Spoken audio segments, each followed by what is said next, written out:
being a part of the fourth edition of Festival of Wellbeing. How does the experience and what does wellness to both of you? It's an honor to be part of BW Wellbeing.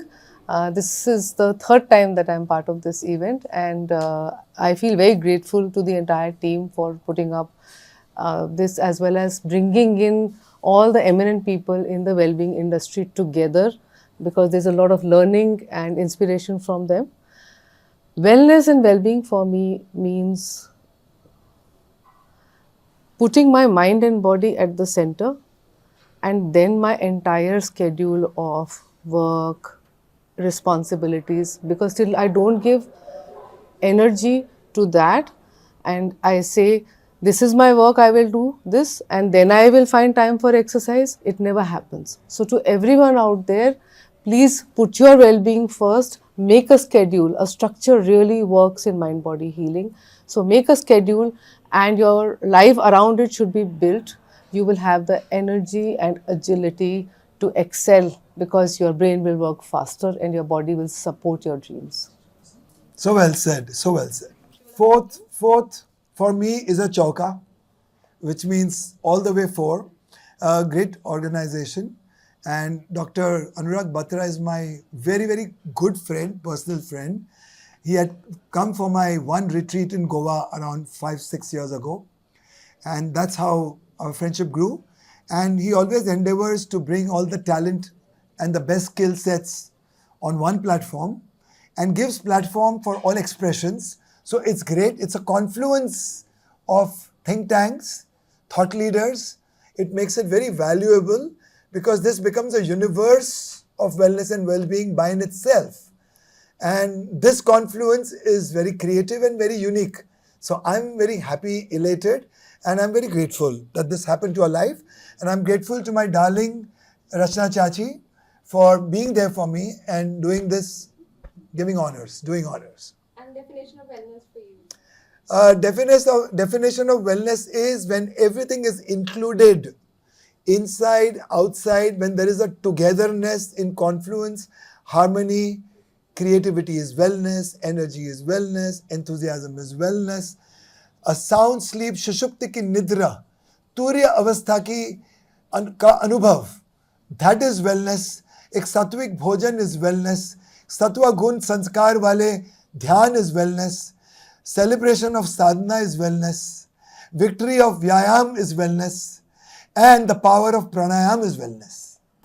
Second question to both of you. How do you practice wellness in your own personal lives and professional lives? So life is very hectic for everyone. You know, he heals, I heal. And when we do our therapy sessions, we need to also emotionally cleanse, because we are absorbing, especially from chronic disease patients. I do a lot of mental health therapy, specifically for cancer, for autoimmune. I'm myself an autoimmune warrior. So keeping your boundaries keeps you well so that you can help others. So I have certain hard stops in life, like after 6 p.m. is my yoga time. After that is pranayam, and then 7 p.m. is a small dinner. Keeping these boundaries in place and keeping my sleep hygiene in place helps me be fresh, helps me help others more. I also run a foundation called Kindness Practice Foundation, and this NGO does work for the underprivileged.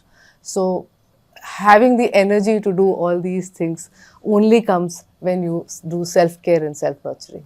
So I have a different perspective on this. I live wellness because practice, once you, of course, practice makes you a master. So I say that let me live it moment to moment. And yes, there are moments when I slip.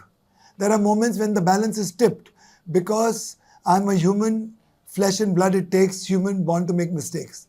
So I keep making my mistakes, but each time I do make my mistakes, I stand up, I fall, I wake up and grow tall. So for me, living wellness in awareness is very important. Losing awareness is also fine, because to err is human and to forgive is divine. So I forgive myself for the same. I'm very generous with my own self. And yes, but my breath work is 24/7. Even when I'm sitting on the pot, even when I'm bathing, when I'm changing clothes, whenever I lose the awareness of the passing moment, I bring it back, my hands on the steering. So, and then of course food, recreation, repair, rejuvenation. I love my massages every day, sometimes morning, evening. I love my silent spaces. I love my movies. I love my being with my family, my friends. I love to laugh and make people laugh. I like to sing and dance even without being in action. Within me, there's a dance happening always. And being a witness to the eternal dance of birth and death. Understood. Last question to both of you. Your tips to the youngest minds who are looking at entering into the wellness space. Get work into a niche that you have a passion for. Don't get into it because of the money. Don't get into it because it's the good thing to do. I had a backstory. I had a traumatic illness, an incurable illness, and I got into it. I was in the corporate sector. I was in the senior level, and I had a collapse. That's how I got into wellness 17 years ago. Uh, don't let a collapse happen. When somebody looks at you, you should be able to give the energy to them to heal. So first introspect, am I well?